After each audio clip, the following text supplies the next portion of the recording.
我叫克雷格，来自缅因州的一个小镇。这个地方很小，小到公共设施只有一个超市、一间中小混合的学校，以及每周大家都会来祷告的教堂。除此以外，还有一个餐厅。父亲每个月都会带我们去那就餐，可自从母亲死后，我们再也没有去过。第一次认识哈里根先生是在教堂里，我作为少有的小信徒上台朗诵圣经，也不知道什么原因，哈里根先生向我投来了不一样的眼光。从那一天起，我就一直在想，哈里根先生为什么会选中我？在他的邀请下，年仅9岁的我成了他的陪读师，回报是每次可获得$5的酬劳。哈里根先生是一个亿万富翁，据说他来小镇居住是为了安度晚年。偌大的别墅里，除了一个园丁，还有一个忙里忙外的女管家。房子内的装修富丽堂皇，也让我第一次见识到了什么叫奢华。在转了一圈后，我扭头发现了一个人，哈里根先生正静静地看着我。随后，我按照他的指示开始读书，而他则悠然安静地聆听。就这样，融洽的相处和充实的生活，让我渐渐淡忘了丧母之痛。有一天，我早早来到了别墅，在等哈里根先生的间隙，一个柜子引起了我的注意。好奇心的驱使下，刚要去查看时 What are you doing? Nothing, sorry. It doesn't concern you. What's in the closet? Terrible secrets.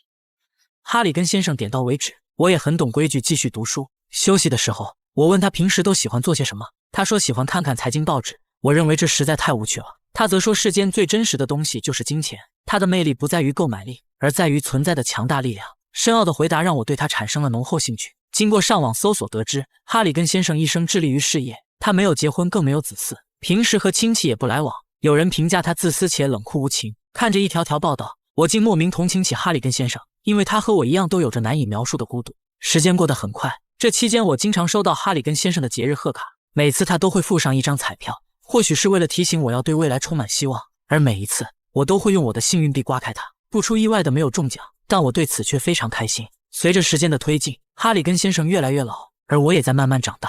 一晃5年过去了，时间来到了07年圣诞节。First time we read this, I didn't quite understand the title. The gift of death. 我每周给他念3次书，持续了整整5年。在这段成长的经历中，我不仅变得成熟，也更珍惜跟哈里根先生独处的时光。在我看来，这不仅仅是一份工作，更是我人生中不可或缺的精神食粮。这时候我在小镇的中学毕业，正式成为了一名美国高中生。因为小镇没有高中，所以要每天坐校车去其他小镇上学。学校的生活多姿多彩，一切都显得那么美好。可上学第一天就遭遇了意外，校霸拿出鞋油让我跪下来给他擦鞋，所幸小黑老师路过解围，才化解了一场校园欺凌事件。这种事情很正常，但对我来说却是第一次。来到哈里根先生的住处，我问他如果有人霸凌你该怎么办。哈里根先生则说 Harshly. 圣诞节这天，父亲送给了我一部苹果4，而哈里根先生依旧是贺卡和彩票。惯例用幸运币刮开兑奖面，惊喜的一幕发生了，我居然中奖了，而且是$3000的巨款。父亲建议我将这笔钱存入基金，用来我以后的学费。可我心中却有另一种打算，我用这个意外之财买了不同款手机送给了哈里根先生。哈里根先生拿到手机后很意外，他说自己并不喜欢电子设备，就像他从不看电视一样，他认为电子只会消磨时间。我听后不以为然，然后教他如何使用手机。当得知可以实时查看股市和新闻时，哈里根先生很惊讶手机还有这种功能。然后我又教他如何收发信息，如何设置独特的来电铃声等等，种种不可思议的功能，刷新了哈里根先生对新世界的认知。最终他开心收下了礼物。随着新鲜事物的介入，我们在读书之余的话题更加广泛。他就像是我的爷爷，而我就是他的孙子。我们之间的对话就好像是亲人在交流。我想给他备注一个名字，询问他年轻时有没有什么称号。哈里根先生思考片刻，输入了一个名字，原来叫海盗王。果真是人如其名，威武霸气。这样的生活没过多久，哈里根先生对手机提出了忧虑。他认为互联网提供了诸多免费信息，实际上这是一种潜在的危险，它会让人慢慢产生依赖。一旦有虚假新闻和烂透的东西掺杂进来，人们可能会察觉不到。当时的我并未理解他的提问，但随着时代的发展，他的话验证了未来世界的确如此。 And on that day, in a matter of seconds, Mr. Harrigan predicted the future. 父亲让我辞掉现在的工作，因为害怕影响我的高中生活。我选择无视父亲的话，因为我把哈里根先生当成了爷爷。那天我给他发送了一条祝福信息，可他并没有回复我，因为就在第2天我去别墅的时候，哈里根先生永远离开了人世。他就那样安静地坐在椅子上，却怎么也叫不醒。忍住内心无比的悲伤，我给他读了我们最爱的双城记。 It was the epic of belief. It was the epic of incredulity. It was the spring of hope, and it was the winter of despair. 回到家中，我将哈里根先生的手机带了回来，然后向他的手机又发了一条信息。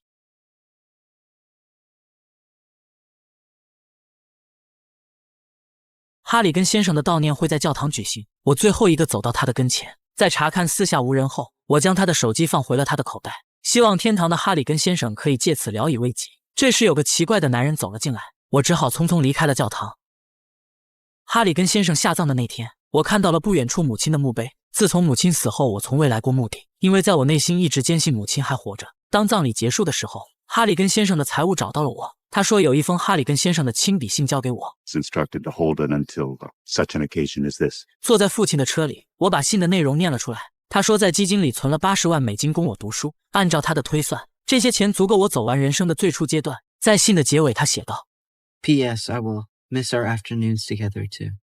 这一句话让我瞬间惊醒，赶紧拿出手机查看确认，果然和那天发的信息一模一样。难道这是巧合，或者是一种心灵感应吗？当天晚上，我望着手机陷入了沉思，随即给哈里根先生拨去了电话，对方自然是无人接听，但我给他留了言。 I miss you, Mr. Harrigan. I appreciate all the money that you gave me, but I'd give it back to have you still around. 第二天，我起床后惯例查看手机，惊悚的一幕让我头皮发麻。哈里根先生竟然回了一条信息。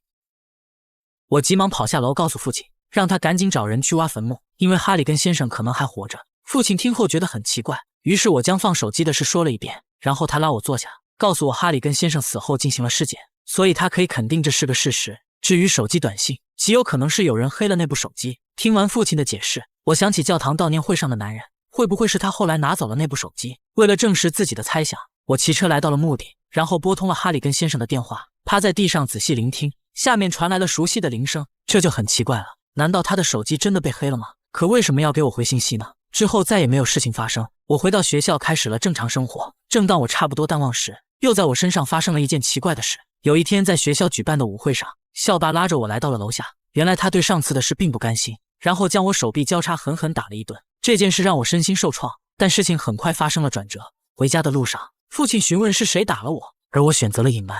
比起父亲，我更愿意将此事讲给哈里根先生。当晚，我拨通了哈里根先生的电话，自言自语讲述了自己的遭遇。次日清晨，我的同学给我发来信息，校霸死了。听说他死的时候，尸体双臂交叉趴在地上，手里还攥着一盒鞋油。这件事让我很困惑，难道是哈里根先生在天显灵，惩治了这个家伙吗？虽然校霸很渣，但他还罪不至死。晚上我再次拨通了哈里根先生的电话，询问他如果校霸的死和他有关，那就敲3下我房间的墙壁。结果什么也没发生。我觉得这想法蠢透了，看来还是我想的太多。可就在这时，熟悉的来电是哈里根先生无疑。正当我去接时，他却停了下来，紧绷的神经尚未松下，手机又突然发来一条信息。我蹲下身子仔细查看，果然是哈里根先生的信息。这一幕让我彻底震惊，一股莫名的恐惧袭上心头，同时也为校霸的死充满了懊悔。第二天，我来到手机售卖店，重新给自己换了一部新手机。回到家后，直接将旧手机藏了起来。我希望这一切发生的都是梦，再也不要出现了。2011年，我考上大学，离开了小镇，新鲜的生活让我无比充实。故事到这里或许就该结束了，可不久后又发生了不可思议的事情。父亲来电说我的小黑老师出车祸死了，那是我最敬重的老师。很快我回到了熟悉的小镇，并参加了老师的悼念会。这时有同学告诉我，凶手是一个酒驾司机，而那个司机并未得到处罚，而是通过关系逍遥法外。听到这个结果，我气愤不已。回到家中，我将盒子拿了出来，然后鬼使神差地给哈里根先生打去了电话。I want him dead. 这本来就是我的气话，从讲完的那一刻起，我就后悔了。奥斯卡·王尔德曾经说过，当神明想惩罚我们时，就会实现我们的祈祷。在惴惴不安的等待中，隔天我就在网上看到了司机的死讯。随后，我花200美金找到目击者打听细节，他说死者是吞了半块香皂噎死的。我询问是哪个牌子的香皂，答案正如所料是老师生前的最爱。除此以外，警察还在房间发现了一张纸条，而纸条上写着哈里根先生最爱的一句歌词。毫无疑问，哈里根先生绝对还活着，而且他又帮我杀掉了一个人。震惊和恐惧，愧疚和懊悔，各种我讨厌的情绪涌进脑袋，我感觉自己都快炸了。失神落魄的我来到了哈里根先生的老宅，打开了他之前不让我看的柜子，里面没有什么特殊的东西，全部都是他年轻时的照片。原来他和我一样，都是早年失去了母亲，从此变成了一个孤独的人。或许正是这个特性，才让我一直将他当成了精神寄托。此时，哈里根先生又给我发了一条信息 ，CCC 代表了我的名字 ，ST 可能代表了助手。我坐在哈里根先生的墓碑旁，询问他让我助手是什么意思。可不管是什么结果，这一切都该停止了。You can rest now, Mr. Harrigan. 告别哈里根先生，我又转身来到了母亲的墓碑前。在这一刻，我知道母亲已经离开了我，她真的再也回不来了。我要和悲伤的童年告别，告别那个让我看不清路的孤独。随后，我做出了一个决定，为了斩断这一切感情纠缠，我来到了小镇的郊外，然后掏出手机把它扔进了湖里。在21世纪的科技社会，我始终无法相信哈里根先生还活着，但我能确信一点，在我死的时候，谁都不能把手机塞进我的口袋。